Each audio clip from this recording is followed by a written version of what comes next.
દર્શક મિત્રો, આ કોરોના કાળની પરિસ્થિતિમાં ઓરિકા ન્યૂઝ ગુજરાત દ્વારા એક નવી પહેલ શરૂ કરવામાં આવી છે, જેમાં દરરોજ બપોરે 3 વાગે ડોક્ટર જે છે તે આપણી સાથે સ્ટુડિયોમાં જોડાશે અને અલગ અલગ ક્ષેત્રના ડોક્ટર્સ આપણી સાથે જોડાશે અને તમને લગતી જે શારીરિક સમસ્યાઓ છે તેનું માર્ગદર્શન તમને ઘરે બેઠા મળી શકે છે। આ માટે તમે ટીવી સ્ક્રીન પર દેખાતા નંબર પર ઓરિકા ન્યૂઝ ગુજરાતને કોલ કરી શકો છો અને ડોક્ટર પાસેથી સચોટ માર્ગદર્શન મેળવી શકો છો, તે પણ કોઈ મૂલ્ય વગર, કોઈ પણ કિંમત ચૂકવ્યા વગર અને આપના ઘરે બેઠા। દર્શક મિત્રો, ગયા અઠવાડિયે આપણી સાથે અમદાવાદના એક ખ્યાતનામ ગાયનેકોલોજિસ્ટ ડોક્ટર આરતી વઝીરાની જોડાયા હતા। આજે ફરી એકવાર તેઓ સ્ટુડિયોમાં આપણી સાથે ઉપસ્થિત છે। આરતીજી, ઓરિકા ન્યૂઝ ગુજરાતની સમગ્ર ટીમ વતી હું આપનું સ્વાગત કરું છું। દર્શક મિત્રો, ફરી એકવાર આપને જણાવી દઈએ, આરતીજી જે છે તેઓ અમદાવાદના એક ખ્યાતનામ ગાયનેકોલોજિસ્ટમાંથી એક છે અને ગયા અઠવાડિયે આપણે એમની સાથે જે ચર્ચા આરંભી હતી તે સમયના અભાવના કારણે અધવચ્ચે અટકાવવાની ફરજ પડી હતી, પરંતુ આજે તે ચર્ચાને આપણે આગળ ધપાવીશું। આરતીજી, જે ગયા અઠવાડિયાની આપણે ચર્ચા બાકી હતી ત્યાંથી આપણે આજે ફરી એક વખત શરૂઆત કરીશું। ઘણી બધી સ્ત્રીઓ જે છે તેઓ માસિક ધર્મ દરમિયાન જે સેનેટરી નેપકિન્સ છે તેનો એક વિકલ્પ શોધતી હોય છે અને માર્કેટમાં ઘણા બધા એના વિકલ્પ અવેલેબલ પણ છે, પરંતુ જ્યારે તેના ઉપયોગની વાત આવે છે કે પ્રથમ વખત ખરીદીને એક્સપેરિમેન્ટ કરવાની વાત આવે છે ત્યારે ઘણી મહિલાઓ સંકોચ અનુભવે છે, ઘણા બધા પ્રશ્નો હોય છે તેમના મનમાં। ગયા અઠવાડિયે પણ આપણે આ જ વિષય ઉપર વાત કરી હતી અને આપે જણાવ્યું હતું કે બજારમાં જે સેનેટરી નેપકિન્સ મળે છે તેની સરખામણીએ જે કોટનનું કે મસલિનનું ક્લોથ છે તેનો ઉપયોગ કરવો એ હિતાવહ રહેશે। આ સિવાય અન્ય કયા વિકલ્પ હોઈ શકે છે? સો મેન્સ્ટ્રુઅલ સાયકલ એટલે કે માસિક ધર્મ વખતે કન્વેન્શનલી કે નોર્મલી રૂટીનલી આપણે 10 સ્ત્રીઓનો સર્વે લઈએ તો એમાંથી આઈ થિંક 9 કે કદાચ 10 આપણી આજુબાજુની સ્ત્રીઓ સેનેટરી નેપકિન અથવા સેનેટરી પેડ જ વાપરતી હોય છે। આના ઘણા બધા કારણો છે અને આ મેં જોયું છે એડ્યુકેટેડ લેડીઝમાં પણ ઘણીવાર અવેરનેસ હોય છે, વિકલ્પોની વિશે એ લોકોને નોલેજ હોય છે, પણ એમને ઇમ્પ્લિમેન્ટ કરવા કે પોતાના દૈનિક નિત્યક્રમમાં રાખવા માટે એમના ઘણા હેઝિટેશન કે સંકોચ હોય છે। એટલા માટે આ પ્રશ્ન અગત્યનો બને છે। નોર્મલ સેનિટરી નેપકિનના વિકલ્પમાં ગયા વખતે આપણે ડિસ્કસ કરેલું એમ કોટન કે કોઈ ઓર્ગેનિક ક્લોથ અથવા cotton biodegradable environment friendly sanitary napkins, એ સિવાયના વિકલ્પો એટલે કે બિલકુલ સેનિટરી નેપકિનને એક બાજુ મૂકી શકાય તમારી આખી લાઈફ માટે એવા વિકલ્પો માર્કેટમાં છે, જેના વિશે આ પ્લેટફોર્મ પર ડિસ્કસ કરવું જરૂરી છે। ફર્સ્ટ ઓપ્શન, પહેલો વિકલ્પ છે મેન્સ્ટ્રુઅલ કપ। એક નાનકડો કપ એટલે વાટકી, સામાન્ય એક એ રીતની વસ્તુ આવે છે અને એન્વાયરમેન્ટ ફ્રેન્ડલી છે, એટલે કે આપણે જે ટન્સ ઓફ પ્લાસ્ટિક જનરેટ કરીને આપણી પૃથ્વીને આપણે બોજ બની રહ્યા છીએ તે એમાં નથી થતું। એ કપ રિયુઝેબલ છે, તમે ઇન્સર્ટ કરો અને સ્પેસિફિક ટાઈમ ડ્યુરેશન પર રિમૂવ કરો, વોશ કરો, ક્લીન કરો, સ્ટેરિલાઇઝ કરો, રીઇન્સર્ટ કરો। મેન્સ્ટ્રુઅલ કપ આઈડિયલી પેડ કરતાં અથવા ટેમ્પોન કરતાં સુપિરિયર ગણાય છે, પણ મારી એવી સલાહ છે કે કોઈ પણ સ્ત્રી જો મેન્સ્ટ્રુઅલ કપને ટ્રાય કરવા માગતા હોય તો પહેલાં ફર્સ્ટ કન્સલ્ટેશન એમણે ગાયનેકોલોજિસ્ટ જોડે કરવું જોઈએ।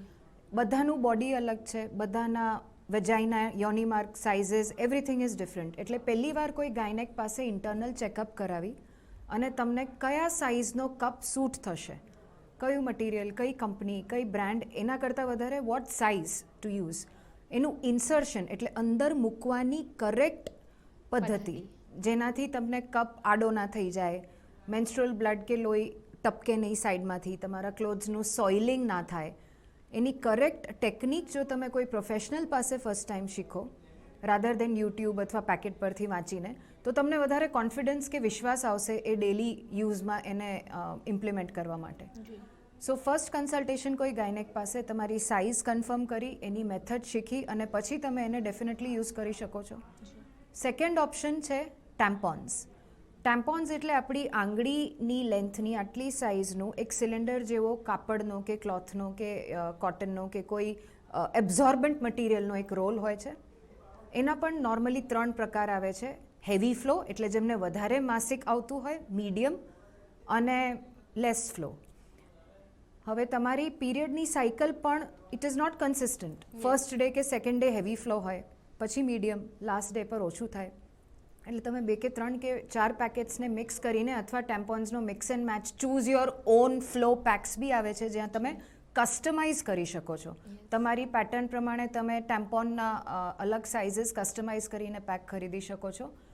આમાં પણ હું એક જ તમને વોર્નિંગ આપ્યું અથવા એક સજેશન આપું કે ફર્સ્ટ ટાઈમ ટેમ્પોનને બ્રેક કરીને કેવી રીતે યુઝ કરવું.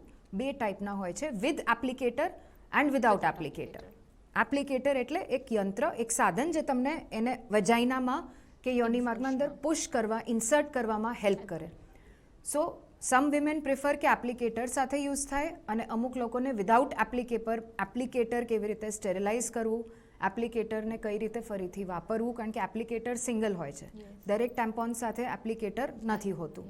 ફિંગર યુઝ કરતા હો કે આંગળી વડે તમે અંદર મૂકતા હો તો એને કેવી રીતે ઇન્સર્ટ કરવું, ફૂલ્લી અંદર પુશ કરવું. 6 અવર્સ પર 6 કલાક પર એવું કહેવાય છે કે ટેમ્પોનને સોકેજ થયું હોય કે ના થયું હોય યુ શુડ ચેન્જ, કારણ કે એ વજાઇનાની અંદર ડીપ ઇન્સર્ટ થાય છે એટલે ઇન્ફેક્શન થવાના ચાન્સીસ વધારે છે. અને સૌથી ઇમ્પોર્ટન્ટ વસ્તુ ટેમ્પોનમાં જે યાદ રાખવી જોઈએ, આ બાયોડિગ્રેડેબલ કે ઇનર્ટ મટીરિયલ નથી. આ મટીરિયલ અંદર ઇરિટેશન કરી શકે છે. પીરિયડનો લાસ્ટ ડે હોય, બહુ વ્યસ્ત નારી હોય, પોતાના જોબ પરથી રાતના આવે, ફ્લો ના બરાબર હોય અને એવું બની શકે 1000માં 1 કેસમાં કે એ રાતના કે દિવસમાં ટેમ્પોન કાઢવાનું જ ભૂલી જાય on the last day of period. અને તો I want audience to be aware કે એક કન્ડિશન છે TSS, ટોક્સિક શોક સિન્ડ્રોમ, જેમાં બહુ સિરિયસ કન્ડિશન છે અને તમારા આખા બોડીમાં સેપ્સિસ અથવા ચેપનો પ્રસવ થઈ શકે છે. એટલે ટેમ્પોન્સ યુઝ કરવામાં એવરી 6 hours સોકેજ કે અમારે બદલવું જોઈએ, આ વેસ્ટ થશે, આ હજી લાંબુ ચાલ્યું હોત તો નિયમ બનાવીને ક્રમથી તમારે એવરી 6 hours ટેમ્પોન બદલવો જોઈએ. આ સલાહ અને વોર્નિંગ સાથે એક લાસ્ટ કન્ક્લુઝનમાં છેલ્લે આ ટોપિક પર હું એવું કહેવા માગીશ કે ટેમ્પોન્સ અથવા મેન્સ્ટ્રુઅલ કપ ખરેખર દરેક સેક્સ્યુઅલી એક્ટિવ વર્જિન્સમાં આ ઓપ્શન નથી આપણી પાસે. જો કે અબ્રોડ કે વેસ્ટર્ન વર્લ્ડમાં વર્જિન્સ પણ એમને એજ્યુકેટ કરો અને અવેરનેસ આપો તો યુઝ કરતા હોય છે, પણ આઈ થિંક ઇન્ડિયન કલ્ચરમાં હજી વર્જિન્સમાં આ નહીં સ્વીકારવામાં આવે. પણ યંગ લેડીઝ જે મેરિડ કે સેક્સ્યુઅલી એક્ટિવ હોય, તમે પ્લીઝ ડેફિનેટલી સેનિટરી નેપકિનના વિકલ્પમાં ટેમ્પોન અથવા મેન્સ્ટ્રુઅલ કપ એક સાયકલ માટે જરૂર વાપરો. તમને ખ્યાલ જ નહીં આવે કે તમારો માસિક ચક્ર ચાલી રહ્યો છે. તમે swimming, dancing, workout, trekking, profession, job બધું જ બહુ કમ્ફર્ટેબલી કેરી ઓન કરી શકો અને ઇન્ફેક્શન્સ કે રેશિસ કે જે ગુમડા કે ઘણીવાર એલર્જી થતી હોય છે સેનિટરી નેપકિન્સથી, એ તમને નહીં થાય. ડિસ્પોઝ ઓફ કરવા માટે પણ ટેમ્પોન્સને નોર્મલ ન્યૂઝપેપર કે કોઈ પેપરમાં રેપ કરીને ડિસ્પોઝ ઓફ કરવાનું હોય છે. Menstrual cup as I said is wonderful, કારણ કે એને ડિસ્પોઝ ઓફ કરવાનું જ નથી હોતું, અમુક સમય પર ખાલી રિપ્લેસ કરવાનું હોય છે. સો આ ઇન્ફોર્મેશન છે સેનિટરી નેપકિનના વિકલ્પ અથવા ઓલ્ટરનેટિવ્સ વિશે. ડૉક્ટર આરતી વઝીરાની હું આપને અન્ય સવાલ પૂછું તે પહેલાં દર્શક મિત્રો હું આપને જણાવી દઉં કે ટીવી સ્ક્રીન પર દેખાતા નંબર ઉપર આપ અમને કોલ કરી શકો છો, અમારી સાથે જોડાઈ શકો છો અને આપના મનમાં જે સ્ત્રીને લગતી સમસ્યાઓ છે તેને લઈને કોઈ પણ શંકા હોય કે કોઈ પણ પ્રશ્ન હોય તો આપ ડૉક્ટરને પૂછી શકો છો અને તમારા પ્રશ્નોનું સચોટ નિરાકરણ ઘરે બેઠા મેળવી શકો છો. ડૉક્ટર, હું આપને પૂછવા માંગીશ કે જે વ્હાઇટ વોટર ડિસ્ચાર્જ થતું હોય છે જનરલી લેડીઝમાં, શા કારણથી થાય છે? પહેલું તો કયા એજથી એની શરૂઆત થાય છે અને અન્ય કેવા પ્રકારની બીમારીઓ તેના કારણે થઈ શકે છે કે નથી થઈ શકતી? વ્હાઇટ ડિસ્ચાર્જ કે સફેદ પાણી, OPDમાં જો અમે બેઠા હોઈએ 10માંથી લગભગ 8 પેશન્ટ આ જ કમ્પ્લેન સાથે આવતા હોય છે. અથવા તમે નોર્મલી કોઈ પણ સ્ત્રીને પૂછો તો સફેદ પાણી પડે છે, ભાગ્યે જ આ પ્રશ્નનો જવાબ નામાં આવતો હોય છે. વ્હાઇટ ડિસ્ચાર્જ, પહેલાં તો મારે એક જણાવવું છે કે વ્હાઇટ ડિસ્ચાર્જ અથવા સફેદ પાણી એ એબનોર્મલ વસ્તુ નથી, એ નોર્મલ વસ્તુ છે. તમારી જે સ્ત્રીના શરીરની રચના છે, જે ઇન્ટરનલ ઓર્ગન્સની રચના છે, એમાં ગર્ભાશય હોય છે, ગર્ભાશયનું મુખ જેને આપણે સર્વિક્સ કહીએ છીએ, વજાઇના, યોની માર્ગ, આટલી રચના અંદરની હોય છે જેમાંથી વજાઇના અને સર્વિક્સ આ બંને અવયવો એવા છે કે જેમાંથી સિક્રિશન એટલે કે લિક્વિડ મ્યુકસ ડિસ્ચાર્જ નીકળતું જ રહે છે. જેમ કે તમારા જીભમાં કે માઉથમાંથી સલાઈવા અથવા થૂકનું ડિસ્ચાર્જ થાય છે, આપણી ચામડી કે ત્વચા પરથી સ્વેટ અથવા પરસેવો વળે છે, એ રીતે સ્ત્રીના બોડીની અંદરથી વ્હાઇટ ડિસ્ચાર્જ થવું એ નોર્મલ વસ્તુ છે, નોર્મલ સિક્રીશન છે. આ ક્યારે એબનોર્મલ છે? તમારો પ્રશ્ન આવશે તો મને સફેદ પાણી પડે છે અથવા તમને કોઈ 5 માણસને પડે છે તો બધું જ નોર્મલ છે? ના. When is it not normal? Period એટલે તમારો માસિક ધર્મ આવવાનો હોય અને અમુક દિવસ પહેલાં વ્હાઇટ ડિસ્ચાર્જ અથવા ગાઢ પાણી થીક પડે અને તમારે વારંવાર પેન્ટી લાઇનર યુઝ કરવું પડે અથવા પેન્ટી ચેન્જ કરવી પડે, એ નોર્મલ છે. વ્હાઇટ ડિસ્ચાર્જનો કલર વ્હાઇટ, ઓફ વ્હાઇટ કે ક્રીમિશ હોય એ નોર્મલ છે. વ્હાઇટ ડિસ્ચાર્જ નોર્મલ નથી અથવા તમારે ડૉક્ટર પાસે જવું જોઈએ કે કોઈ ઇન્ફેક્શનની શંકા આવે જ્યારે તમને ડિસ્ચાર્જ સાથે ઇચિંગ અથવા ખંજવાળ સ્ટાર્ટ થાય છે, બહારના ભાગમાં અથવા અંદરના ભાગમાં ઇચિંગ, અથવા એ ડિસ્ચાર્જનો સ્મેલ એટલે કે એની જે દુર્ગંધ કે ગંધ તમે કહી શકો એ બિલકુલ પ્લીઝિંગ ના હોય અથવા તમે બેઠા હો અથવા વોશરૂમ જાઓ તો તમને ખ્યાલ આવે કે ના, આ નોર્મલ સ્મેલ નથી, મને ઇચિંગ થઈ રહ્યું છે, મને પ્રાઇવેટ પાર્ટ્સમાં કે અંદરના મને એરિયામાં લાલાશ થઈ ગઈ છે, રેડનેસ છે, હસબન્ડ વાઈફના રિલેશન કે સંભોગ વખતે પેન થઈ રહ્યું છે, દુખાવો થઈ રહ્યો છે, 2 પીરિયડ એટલે 2 માસિકની ડેટની વચ્ચે મને સ્પોટિંગ થઈ રહ્યું છે, અથવા એક ટર્મ છે પોસ્ટ કોઇટલ સ્પોટિંગ, રિલેશન કે સંભોગ રાખ્યા પછી મને બ્લીડિંગ અથવા સ્પોટિંગ થઈ રહ્યું છે. વ્હાઇટ ડિસ્ચાર્જ સાથે જો આમાંની એક પણ વસ્તુ થતી હોય તો આપણને એલર્ટનેસ આવે કે આ નોર્મલ વ્હાઇટ ડિસ્ચાર્જ નથી, ઇન્ફેક્શન છે. ઇન્ફેક્શન 3 પ્રકારના હોય છે: ફંગસ, બેક્ટેરિયા અને એક રેર કન્ડિશન ટ્રાઇકોમોનાસ, એક પેરાસાઇટ, જેમ મેલેરિયાનું કે મોસ્કિટોનું જે પેરાસાઇટ હોય એ રીતનું પેરાસાઇટ. પણ એમાં જે ડિસ્ચાર્જ હોય છે એનો કલર ચેન્જ થઈ જાય છે, ગ્રીનિશ હોય છે, ફ્રોથી એટલે કે એમાં એરના બબલ્સ તમને દેખાય છે, અથવા એ ગ્રીનિશ થઈ જાય છે, રેડિશ થઈ જાય છે, બ્રાઉનિશ થઈ જાય છે. It is not normal of white discharge જે તમને પીરિયડ પહેલાં થાય, અથવા તમારા આખા મંથની ડ્યુરેશનમાં, આખા મહિનામાં 15 થી 20 કે 25 દિવસ તમને આ પાણી ટપક્યા પડે છે, then also it is not normal. જો આવી સિચ્યુએશન હોય તો ડેફિનેટલી ગાયનેકોલોજિસ્ટ પાસે કન્સલ્ટ કરી અને એ ચેક કરવું પડે કે આમાં કોઈ ચેપ છે, ઇન્ફેક્શન છે. બીજો અગત્યનો ટેસ્ટ જે વેસ્ટર્ન વર્લ્ડમાં બહુ અવેરનેસ છે, સેડલી આપણા દેશમાં એનો અવેરનેસ નથી. અત્યારે આપણે ક્વિઝ લઈએ વ્યુઅર્સનો કે પેપ ટેસ્ટ શું છે. પેપ ટેસ્ટ વિશે એડ્યુકેટેડ પોસ્ટ ગ્રેજ્યુએટ લેડીઝ પણ મને જવાબ આપતા હોય છે કે વી ડોન્ટ નો પેપ ટેસ્ટ શું છે. પેપ ટેસ્ટ એનો ફૂલ ફોર્મ છે પેપા-નિકોલાઉ ટેસ્ટ. એ શેના માટે હોય છે?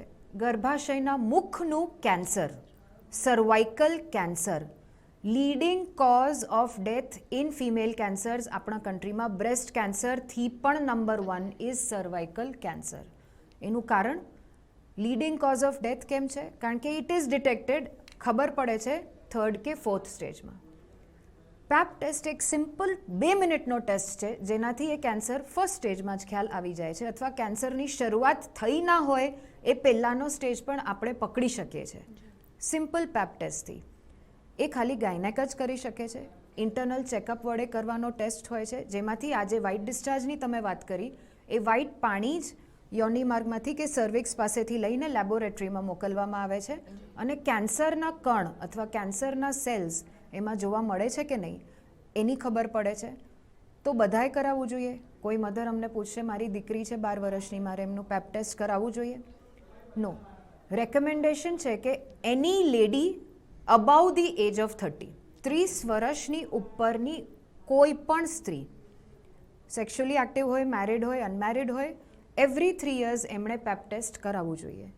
જો તમારા ફેમિલીમાં, તમારા વારસામાં બ્રેસ્ટ, યુટ્રસ, સર્વિક્સ, અંડાશય, ગર્ભાશય કે એવો કોઈ ફિમેલ રિલેટેડ કેન્સર તમારા વારસામાં છે તો તમારે 20 years એટલે કે 20 વર્ષથી જ આ ટેસ્ટ એવરી 3 years કરાવવો જોઈએ. અને સૌથી અગત્યની ઇન્ફોર્મેશન કે માહિતી એ છે, સર્વાઇકલ કેન્સર એક કેન્સર છે જે પ્રિવેન્ટેબલ છે. તમને પૂછવામાં આવે કે કેટલા કેન્સર માટે કોરોનાની વેક્સિન છે, પણ કોઈ કેન્સરની વેક્સિન છે? તો answer is yes. Cervical cancer માટે વેક્સિન છે. એ પણ કેટલા દર્શક મિત્રોને ખબર હશે, I don't know, but I will be happy જો કોઈને આનાથી ફાયદો થાય કે આ વેક્સિન સેક્સ્યુઅલ ઇન્ટરકોર્સ સ્ટાર્ટ કર્યા પહેલાં જો કોઈ ગર્લ લે વેસ્ટર્ન વર્લ્ડમાં અને આપણા વર્લ્ડમાં હવે એને નેશનલ વેક્સિનેશન પ્રોગ્રામમાં જ એનો સમાવેશ કરાવેલો છે કે જેમાં 12 to 18 યર્સ 12થી 18 વર્ષની કન્યાઓને રૂટીનલી સર્વાઇકલ કેન્સર વેક્સિન આપવામાં આવે છે. પણ આ મધર્સને અને ફેમિલીઝને ખ્યાલ હોવો જોઈએ કે 3 ડોઝ ફક્ત 99% પ્રોટેક્શન આપે છે સર્વાઇકલ કેન્સરમાંથી. સો જ્યારે આપણે વ્હાઇટ ડિસ્ચાર્જ કે સફેદ પાણીની ચર્ચા કરીએ ત્યારે પેપ ટેસ્ટ, સર્વાઇકલ કેન્સરની વેક્સિન અને ઓફકોર્સ જે પ્રશ્ન હતો કે આ ડિસ્ચાર્જ ક્યારે ઇન્ફેક્શન હોઈ શકે અને ક્યારે એને ચેકઅપ માટેને કયો ટેસ્ટ કરવો જોઈએ, તો these are the answers. Thank you doctor. અન્ય સવાલ એ છે કે બ્રેસ્ટ કેન્સરને લઈને સર્વાઇકલ કેન્સર પછી જો સ્ત્રીઓમાં કોઈ Second common, yes. તો એ બ્રેસ્ટ કેન્સર છે. હવે ઘણી વખત જ્યારે મેમોગ્રાફી કરાવે છે ત્યારે જે ખ્યાલ આવે છે તેમાં કંઈક આવું સામે આવે છે કે ફક્ત પાણીની ગાંઠ છે કે કોશિકાઓને લીધે ત્યાં ગાંઠ થઈ ગઈ છે. તો બ્રેસ્ટ કેન્સરનું જ્યારે ચેકઅપ થઈ રહ્યું છે કે જ્યારે પોતાને ડાઉટ છે ત્યારે કેવી રીતે એનો ખ્યાલ આવી શકે કે કયા પ્રકારની ગાંઠ હોય તો એ બ્રેસ્ટ કેન્સરને લીડ કરી શકે છે? તમે યુ રાઇટલી સેડ કે breast cancer is number 2 cancer, પણ વી આર લકી કે બ્રેસ્ટ કેન્સરની અવેરનેસ ઘણી બધી છે. સર્વિક્સ ઓર્ગન શું છે ઘણાને નથી ખબર, પણ સ્તન કે બ્રેસ્ટ કેન્સરની અવેરનેસ ઘણી છે. એટ ધ સેમ ટાઈમ જો મેમોગ્રાફીની વાત કરીએ, યંગ ગર્લ્સમાં મેમોગ્રાફી કરાવવાના વધારે એડવાન્ટેજ નથી, કારણ કે ફેટી ટિશ્યુ અથવા જે ગ્લેન્ડ્યુલર ટિશ્યુ કહીએ એ આપણે મેનોપોઝ એટલે કે માસિક ધર્મ બંધ થવાની જે એજ હોય એના પછી બ્રેસ્ટનો ફેટી ટિશ્યુ ઓછો થતો હોય છે અને મેમોગ્રાફીનો ડાયગ્નોસિસ એક્યુરેટ થાય છે. Mammography is recommended only above the age of 40. 40ની ઉપરની લેડીઝ એવરી 5 યર્સ, જો તમારે કોઈ ફેમિલી હિસ્ટ્રી ના હોય કેન્સરની તો કરાવવું જોઈએ. એટલે હવે જે મેજોરિટી ગર્લ્સ કે લેડીઝ છે જે 40થી નીચે હોય છે એમણે શું કરવું જોઈએ? So you should have every month, દર મહિને first step is self breast exam. પોતાની રીતે પોતાના બ્રેસ્ટ અથવા સ્તનનું એક્ઝામિનેશન. મેં એવરી મંથ કેમ કહ્યું અને ક્યારે? ગમે ત્યારે હું દર મહિનાની ફર્સ્ટ ડે કરું? નો. તમારો પીરિયડ પત્યા પછીનો જે ડે હોય છે, કારણ કે પીરિયડ વખતે નેચરલી પણ બ્રેસ્ટમાં લિક્વિડ વોટર રિટેન્શન અને ઘણા બધા ચેન્જીસ હોય છે જેના લીધે તમને દુખે બ્રેસ્ટમાં અથવા ડિસ્કમ્ફર્ટ તમે અનુભવતા હો છો.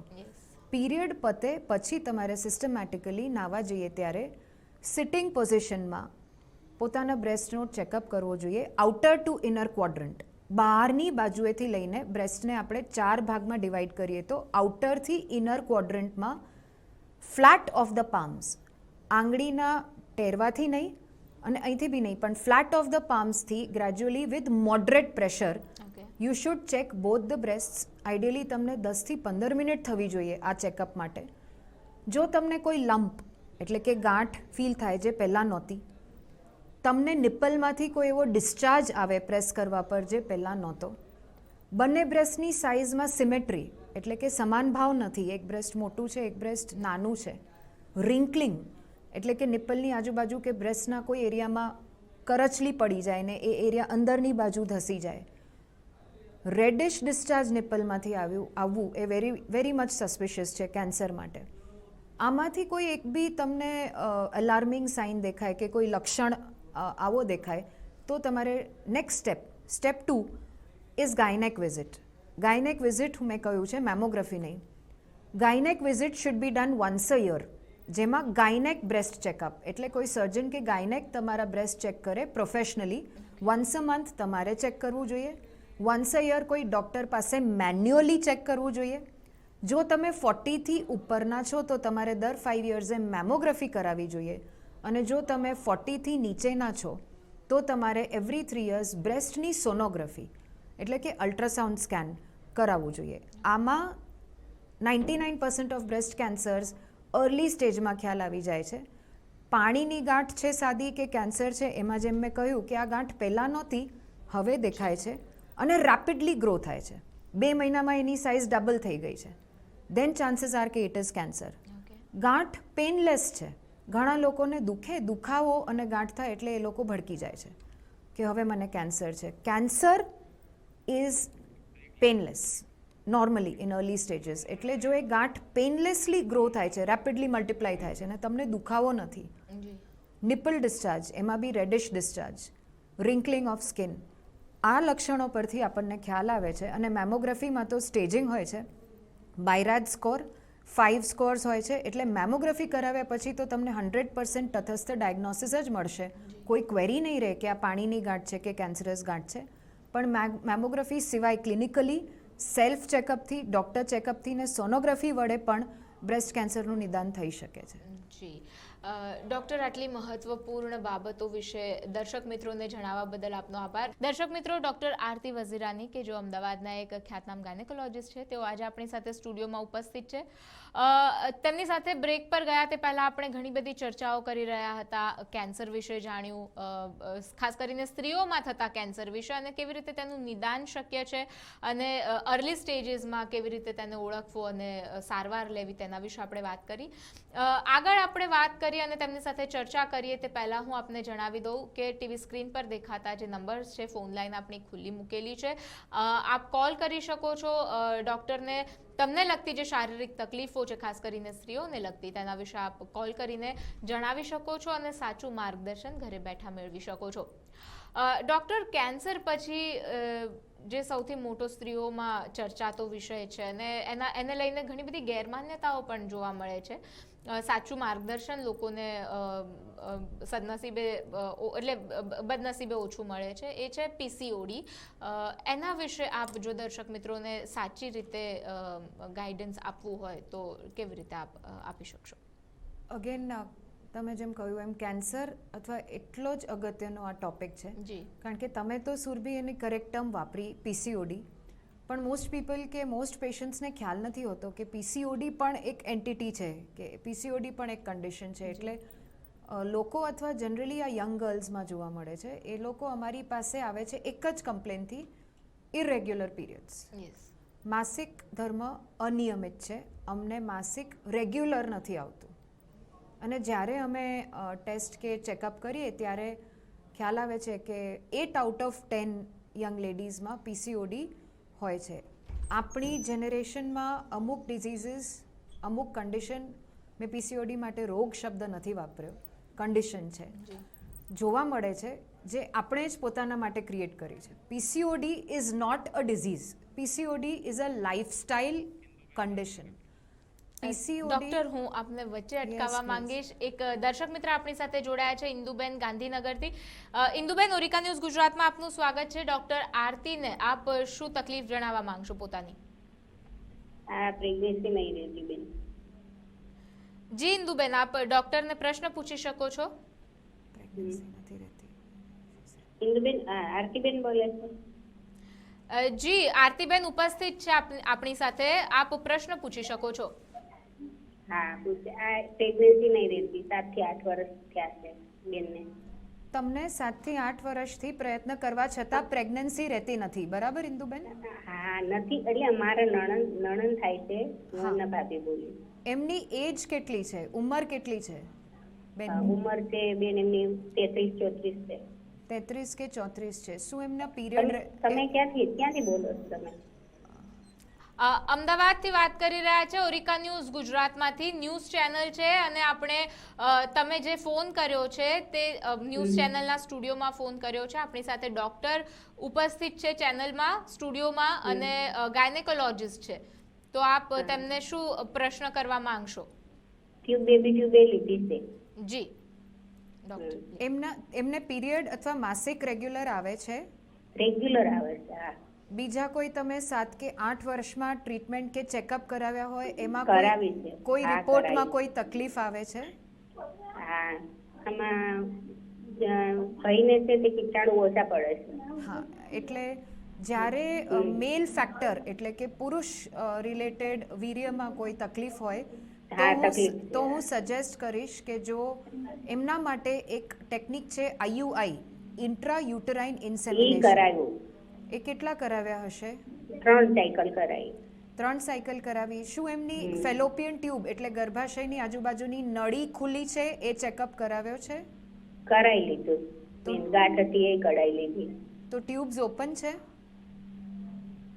ટ્યુબ્સ ખુલ્લી ના છે? એ બધું જ બરાબર જ છે, હા. ઓકે છે બધું, પણ બાકી આ પ્રેગ્નન્સી જ નહીં રહેતી, મહિના ઉપર જતું જ નહીં એમ. મારા મતે જો 3 આઈયુઆઈ કરાવ્યા હોય તો ટોટલ 6 કે 9, એટલે હજી તમે 3 કે 6 આઈયુઆઈ કરાવી શકો છો. એ પછી પેશન્ટ જોયા વગર કેવું અઘરું છે, પણ છતાં પણ આઈવીએફ તરફ બાબત જતી હોય, આઈવીએફ એટલે કે ટેસ્ટ ટ્યુબ બેબી, એવું મને લાગે છે. પણ આમાં ઘણીવાર પેશન્ટને જોઈને કે ચેક કરીને એમના કેટલા બીજ બને છે એના પરથી તમે હજી બીજા 3 કે 6 મહિના આઈયુઆઈથી ટ્રાય કરી શકો છો. તો તમને મળવું હોય તો કઈ જગ્યાએ આવવાનું? અમદાવાદ ખાતે શિવરંજની પર મારી હોસ્પિટલ છે, એક્સેલ હોસ્પિટલ. શિવરંજની? હા, એક્ઝેક્ટ શિવરંજની 4 રસ્તા પર. અને તમે મોસ્ટ વેલકમ છો. જો તમે ફાઇલ, પેપર ને કાગળ લઈને આવો તો મોસ્ટ વેલકમ. સારું, ઈ બેન રાજકોટથી આવે એટલે અમે આવશું હો. અમને કોઈ પણ પેશન્ટ ઇન્ફર્ટિલિટી કે વંધ્યત્વ માટે આવતું હોય તો માસિકના 3જા દિવસે આવવું હિતાવહ છે. જરૂરી છે, માસિકના 3જા દિવસે એમ ને? યસ. સારું, આમ ગેરંટી સાથે કહો છો? ચોક્કસ. જી ઇન્દુબેન, ઓરિકા ન્યૂઝ ગુજરાત સાથે જોડાવા બદલ આપનો આભાર. ડૉક્ટર, આપણે વાત કરી રહ્યા હતા પીસીઓડી વિશે. આ એક કન્ડિશન છે જે આજની જનરેશનમાં ખાસ કરીને જોવા મળે છે. આપ શું કહેશો? યસ, એઝ આઈ સેડ કે અમુક કન્ડિશન્સ આપણે ક્રિએટ કરી છે 21મી સદીમાં જન્મ લઈને. ફાસ્ટ ફૂડ એટલે કે junk food, majority women are working અથવા સ્ટડિંગ, અને ઘરેથી ટિફિનમાં ઇન્વેસ્ટમેન્ટ નથી કરતા. ઓફિસમાં whatever you can grab and go, જે પણ મળે એ પછી મેકડોનલ્ડ્સમાંથી હોય, સબવે પરથી હોય અથવા દાબેલી કે વડાપાઉં હોય. 90% ગર્લ્સ અમે જોઈએ છીએ કે એમનો ડાયટ પૌષ્ટિક નથી, ન્યુટ્રિશિયસ નથી. Junk food, erratic lifestyle habits. Erratic એટલે રાતના ટાઈમસર ઊંઘવું નહીં, રાતના 11, 12, 1, 2 વાગ્યા સુધી મોબાઈલ્સ પર કે ઇન્ટરનેટ પર, કે વર્ક ફ્રોમ હોમ. કોરોનાને લીધે તો આ મોટી બીજી બીમારી છે વર્ક ફ્રોમ હોમ, કે જેમાં ટાઈમિંગ્સ ને શેડ્યુલ્સ બંને ડિસ્ટર્બ થયા છે, લોકોના રૂટીન ડિસ્ટર્બ થયા છે. So junk food. Second, irregular sleeping and eating habits. ખાવાની કોઈ પેટર્ન જ નહીં, સવારે 8 વાગે કંઈક ખાધું હોય તો સીધા રાતના 8 વાગે ખાતા હોય છે, ઇન ધ મિથ કે આનાથી વેટ લોસ થશે. Third is lake of exercise. તમે નોર્મલ વેટના છો, તમે ઓવરવેટ નથી, છતાં પણ એક્સરસાઇઝ તમારા માટે કરવી બહુ જરૂરી છે. કારણ કે એક્સરસાઇઝથી ખાલી વેટ લોસ નથી થતું, વેલબિંગ, ઇમ્યુનિટી, ડિઝીઝ ફાઇટિંગ અને તમારી ઓવરઓલ વેલબિંગ એક્સરસાઇઝથી એન્ડોર્ફિન્સ કરીને એક સબસ્ટન્સ પદાર્થ તમારા બોડીમાં રિલીઝ થાય છે, જે તમારી મેન્ટલ ને ફિઝિકલ હેલ્થ માટે બહુ અગત્યનું છે. 5 days out of a week, 7 daysની બદલે 5 days, at least 30 minutes exercise is very important. આ જે બધા ફેક્ટર્સ આપણી મોડર્ન લાઈફમાં છે એના લીધે ગર્લ્સમાં જે અંડાશય અથવા ઓવરીઝ હોય છે તેમાં નાના નાના પાણીના પરપોટા જેવા, કે જેમ બલૂનમાં કે ફુગ્ગામાં ભરાયેલું હોય પાણી કે હવા, એ રીતના નાના નાના બબલ્સ જેવા ફોર્મ થાય છે, જેને સિસ્ટ, પીસીઓડી એટલે પોલીસિસ્ટિક ઓવેરિયન ડિઝીઝ, PCOD. આમાં કોઈ મોટી પાણીની, લોકોની આ જે તમે કહ્યું એમ ગેરમાન્યતા હોય છે કે મને પાણીની ગાંઠ થઈ ગઈ છે. ગાંઠો નથી આ બધી, દે આર 10 mm એટલે 1 સેન્ટીમીટર, તમારા નખથી પણ નાની નાની નાની પરપોટા જેવી ઓવરીઝમાં બધા તમારા બીજ ક્લસ્ટર થઈ જાય છે. અને હોર્મોનલ ઇમ્બેલેન્સને લીધે હોર્મોન ઉપર નીચે થવાની વધે. દર મહિને એક બીજ જે ફળદ્રુપતાની માટે હોવું જોઈએ તે નથી બનતું, પીરિયડ રેગ્યુલર નથી આવતા, એક્સેસિવ વેટ ગેઇન, કારણ વગરનું વેટ વધવું, હેર ફોલ, ફેસ પર એક્ને એટલે કે ચિન અને લોઅર હાફ ઓફ ધ ફેસમાં અથવા કપાળ પર પિમ્પલ્સ થવા અથવા આપણે કહીએ તે acne, excessive hair growth, hair loss on the scalp અને hair growth on the face, breasts, કેવા પાર્ટ્સ પર જ્યાં પહેલાં રૂંવાટી નહોતી ત્યાં જાડી થીક કાળી રૂંવાટી આવવી, એક્સેસિવ મૂડ સ્વિંગ્સ, ડિપ્રેશન, ક્યારેક તમે ડિપ્રેસ થઈ જાઓ છો, ક્યારેક ઇરિટેટ થઈ જાઓ છો, ક્યારેક કારણ વગર રડો છો તો ક્યારેક તમે બૂમો પાડો છો. આ લક્ષણો જો કોઈ પણ ગર્લમાં હોય, અને we have seen patients as young as 12, જેમના પીરિયડ રિસન્ટલી સ્ટાર્ટ થયા હોય છે, એમાં પણ પીસીઓડી જોવા મળે છે, અને 30-35ની રેન્જમાં પણ જોવા મળે છે. ઘણા લેડીઝને પીસીઓડીની ખબર ત્યારે પડે છે જ્યારે આપણે હમણાં ઇન્દુબેન જોડે વાત કરી કે લગ્નના ઘણા વર્ષો પછી બાળક રહેવામાં તકલીફ થાય છે અને પીરિયડ અનિયમિત હોય છે, અને જ્યારે ગાયનેક પાસે જાય ત્યારે સોનોગ્રાફીમાં ખ્યાલ આવે છે કે એમને પીસીઓડી છે. So it is a lifestyle condition. એનું નિદાન થાય છે સોનોગ્રાફીથી, જેમાં બંને અંડાશયમાં આસિસ્ટ્સ નાની નાની દેખાતી હોય છે, અને બ્લડ રિપોર્ટથી, જેમાં તમારા હોર્મોન્સનો ઇમ્બેલેન્સ ખ્યાલ આવે છે. ટ્રીટમેન્ટ, પીસીઓડી છે કોઈને તો એનું ટ્રીટમેન્ટ શું છે? અગેન વન બિગ સ્ટેટમેન્ટ, જેમ મેં કહેલું, પીસીઓડી ડિઝીઝ નથી એટલે એનો ક્યોર નથી. જ્યારે એ રોગ જ નથી તો પછી એનો કોઈ ક્યોર નથી. It can only be controlled. Okay. તમે કંટ્રોલ કરી શકો છો 90% સુધી with lifestyle modifications. If you are overweight by it is said કે even 5 kg weight loss, 5 kilo weight loss પણ 50% પેશન્ટ્સમાં માસિક ધર્મને રેગ્યુલર કરી નાખતો હોય છે. Weight loss, if you are not overweight, 10% લેડીઝને લીન પીસીઓએસ, લીન એટલે એ લોકો સ્લિમ છે પણ એમને પીસીઓડી છે, તો એ 10% ગર્લ્સમાં પણ એક્સરસાઇઝ વિલ હેલ્પ, કારણ કે એ તમારા હોર્મોન્સને રેગ્યુલર કરશે, તમારા મૂડને ઇમ્પ્રૂવ કરશે, તમારા હંગર, એપેટાઇટ. એક્સરસાઇઝથી એક ફાયદો એ થાય છે કે exercise makes you fall in to a routine. હવે એમાં એક અલગ પ્રશ્ન થાય છે. સો વન લેડી ટોલ મી કે હું રેગ્યુલર એક્સરસાઇઝ કરું છું. Great. So what is the reason? When do you slip? So when do you get up if you R એક્સરસાઇઝિંગ? એટલે મેં માની લીધું, એઝ્યુમ કર્યું કે મોર્નિંગમાં એક્સરસાઇઝ કરે છે, એ રાતના 10 to 11 જીમ કરે છે. Okay. So is that right? Is that enough? Is that workout? No. તમારા બોડીને જેટલું અનનેચરલ, જેટલું કુદરતથી વિરુદ્ધ તમે રાખશો, કુદરત ઈચ્છે છે કે તમે રાતના વહેલા સૂવો અને સૂર્યાસ્ત વખતે સૂવો ને સૂર્યોદય વખતે ઉઠો. That is what are ancestors did. પણ આપણે એટલીસ્ટ 10 PM સુધી લાઇટ્સ ઓફ અને 6 AM સુધી લાઇટ્સ ઓન, એટલે કે ઉઠીએ પછી વર્કઆઉટ કરવું. તમે રાતના 11 વાગે કે 12 વાગે કસરત કરશો તો એ તમને સરસ ઊંઘ નહીં આપે અને તમને જે બેનિફિટ્સ છે એ પણ નહીં મળે. So find a time, make a routine. If you are overweight then you consult a dietitian, અને કોઈ ડાયટિશિયન પાસે વ્યવસ્થિત ડાયટ ચાર્ટ બનાવીને low calorie, high protein diet તમે ઇમ્પ્લિમેન્ટ કરો, એક્સરસાઇઝ કરો, અને પછી પણ કંટ્રોલ ના થતું હોય તો ગાયનેક્સ ઘણી બધી મેડિસિન આપી શકે છે, પણ એ બધી હોર્મોનલ પિલ્સ છે જે શોર્ટ ટર્મ હોય છે.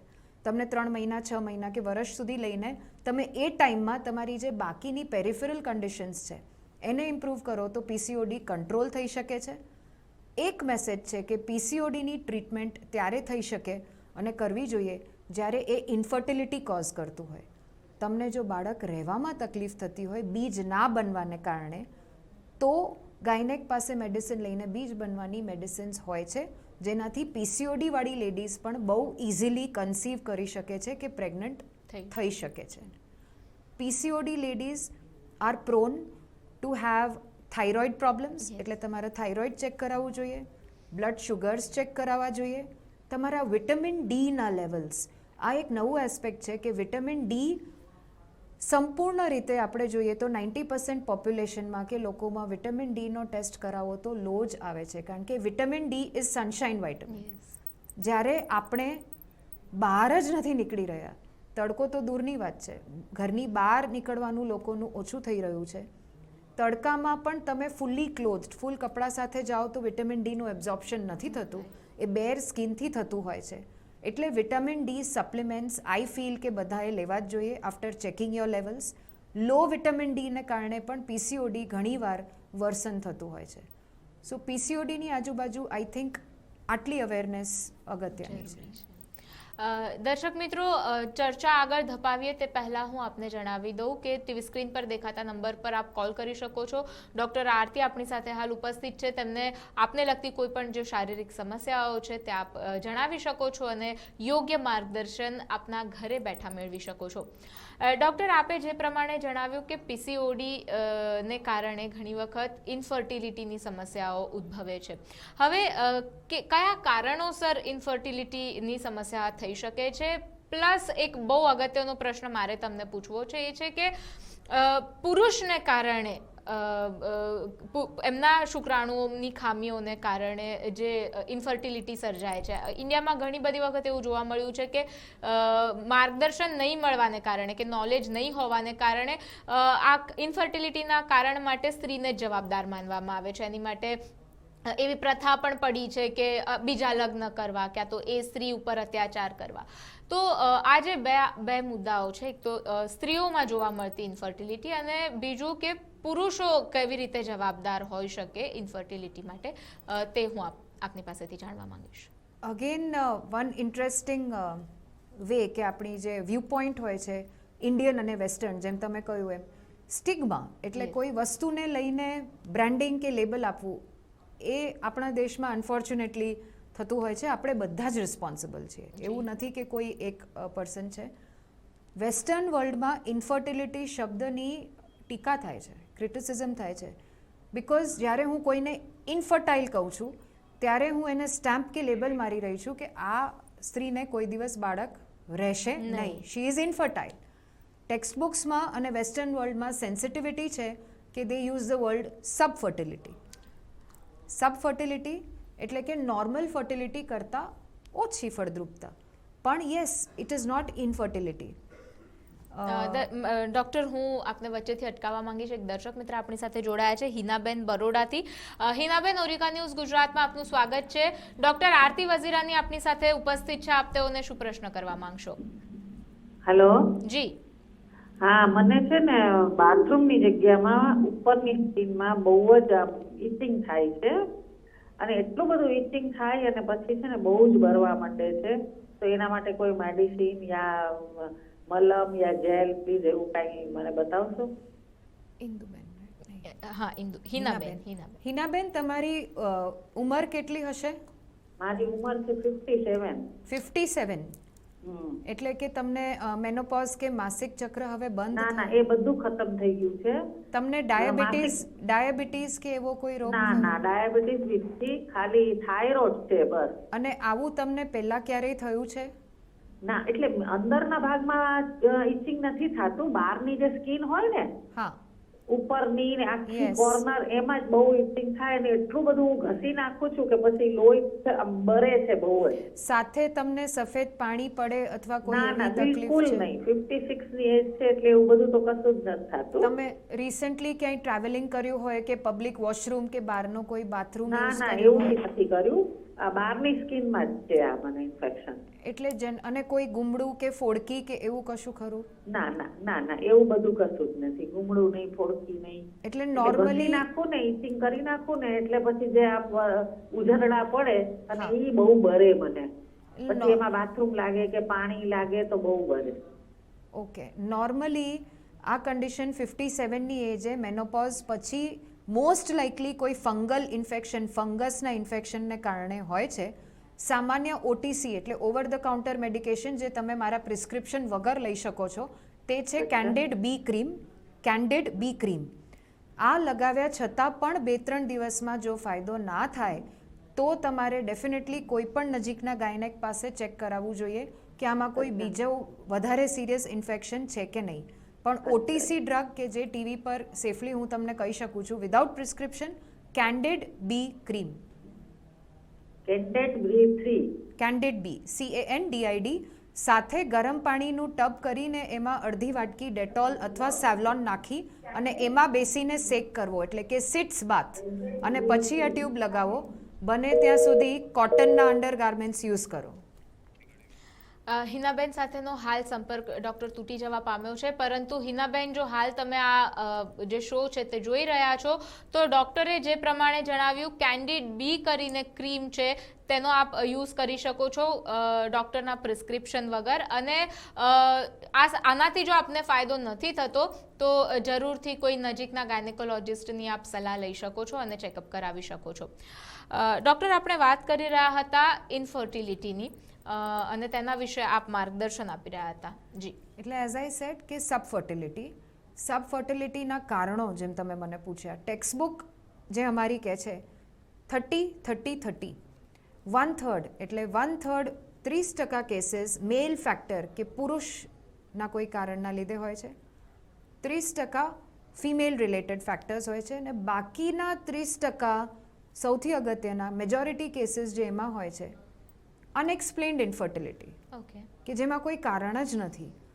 સ્ત્રી અને પુરુષ બંનેનું ઇવેલ્યુએશન કે ટેસ્ટ નોર્મલ છે છતાં પણ બાળક રહેવામાં તકલીફ થાય છે દેટ ઇઝ અનએક્સપ્લેન્ડ ઇન્ફર્ટિલિટી. કોઈ પણ કપલ અથવા દંપતી અમારી પાસે આવે તો પહેલાં ક્યારે તમારે ડૉક્ટર પાસે ક્યારે જવું જોઈએ જો બાળક નથી રહેતું?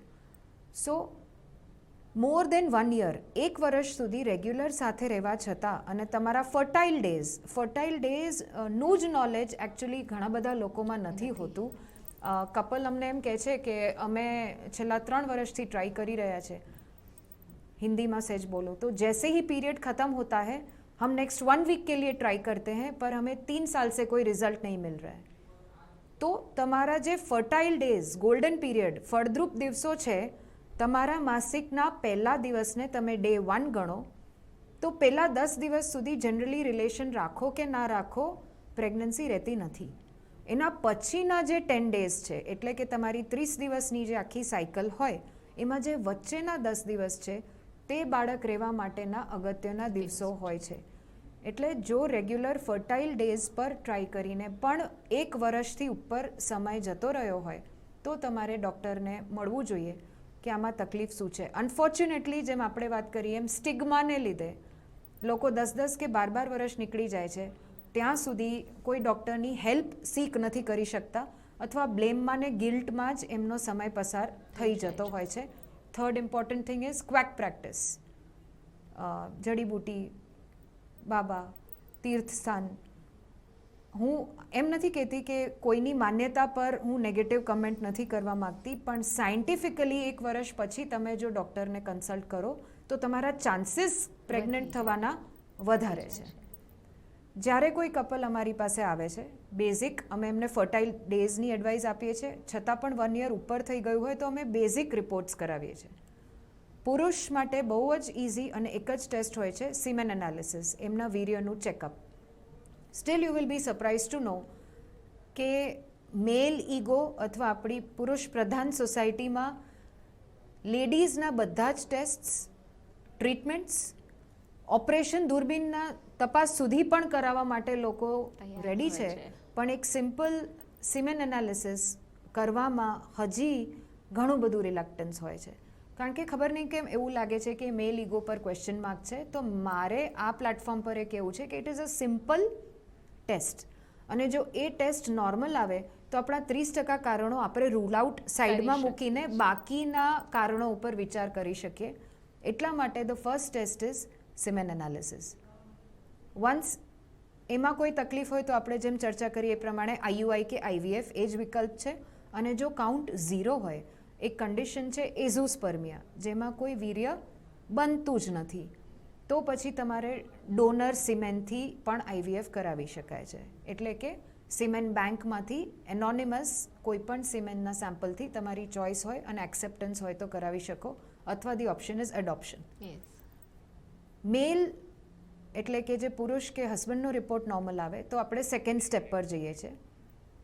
લેડીઝ માટે ઘણા બધા બ્લડ રિપોર્ટ્સ છે જેમાં ખ્યાલ આવે છે કે એમની બીજ બનવાની ક્ષમતા કેવી છે, એમના ગર્ભાશયની સાઇઝ અને પેટર્ન નોર્મલ છે કે નહીં, એમની બંને બાજુની ટ્યુબ્સ, ફેલોપિયન ટ્યુબ્સ, જેમાંથી પુરુષ બીજ ને સ્ત્રી બીજનું મિલન થતું હોય છે, એ ટ્યુબ ઓપન છે કે નહીં, એકવાર એ ટ્યુબમાંથી ભ્રૂણ એટલે કે એમ્બ્રિયો ગર્ભાશયમાં આવીને ચોંટી શકે છે કે નહીં, કે ગર્ભાશયની સાઇઝ કે શેપમાં કોઈ પ્રોબ્લેમ છે. ઘણા ટેકનિકલ ટેસ્ટ હોય છે અને ઘણીવાર એ કરવામાં 1 વીક કે 5 ડેઝનો ટાઈમ લાગતો હોય છે. આ બધા રિપોર્ટ પ્રમાણે અમે આગળ ટ્રીટમેન્ટ પ્રોસીડ કરીએ. જો કોઈનું બીજ ના બનતું હોય તો બીજ બનવાની દવા અથવા ઇન્જેક્શન્સ, જો કોઈને સર્વિક્સમાં અથવા મેલ ફેક્ટરમાં પ્રોબ્લેમ હોય તો આઈયુઆઈ એટલે કે નેચરલ રિલેશનની બદલે સીધા સિમેન અમે અંદર ગર્ભાશયની અંદર સિમેન, બાળક નહીં, ટેસ્ટ ટ્યુબ બેબી નહીં, પણ સિમેનને અંદર મૂકી આપીએ, જેને આઈયુઆઈ, ઇન્ટ્રા યુટરાઇન ઇન્સેમિનેશન, સિમેનને યુટ્રસની અંદર મૂકી આપવું, જેનાથી પ્રેગ્નન્સીના ચાન્સીસ વધી જાય છે. ટ્યુબમાં માઇનર બ્લોકેજ હોય કે જેમ ઇન્દુબેને વાત કરી કે કોઈ ગાંઠ હોય તો લેપ્રોસ્કોપી વડે એ બ્લોકેજ ક્લિયર કરવું અથવા એ ગાંઠને હટાવી. અને બધા પ્રયત્નો પછી પણ જો અનએક્સપ્લેન્ડ ઇન્ફર્ટિલિટીની કેટેગરીમાં એ કેસ જતો હોય તો પછી આઈવીએફ અથવા ટેસ્ટ ટ્યુબ બેબીની હેલ્પથી એ બાળક ટ્રાય કરી એ જે કપલ છે તે બાળક માટે ટ્રાય કરી શકે છે. જનરલ રૂલ્સ ફર્ટિલિટી માટે જે છે એ જ જે લાઈફના રૂલ્સ છે એપ્લિકેબલ છે ફર્ટિલિટી માટે. કોઈ પણ વ્યસન હોવું, I am not just talking about males, you will be surprised કે ફિમેલ એડિક્શન્સ પણ હવે હાઈ પ્રોફાઇલ સોસાયટીમાં અને એક્સ્ટ્રીમલી લો પ્રોફાઇલ સોસાયટીમાં બીડી હોય છે અથવા તમાકુ હોય છે. હાઈ પ્રોફાઇલ સોસાયટીમાં yes, even in Ahmedabad we have cases of substance abuse અને વાઇન કે સિગરેટ કે ડ્રિંકિંગ અથવા કોઈ બીજા સબસ્ટન્સ એ પણ તમારી ફળદ્રુપતાને એફેક્ટ કરે છે. મેલ ફેક્ટરમાં ઓબેસિટી, ઓવરવેટ હોવું, ડિપ્રેશનમાં હોવું, લેક ઓફ એક્સરસાઇઝ.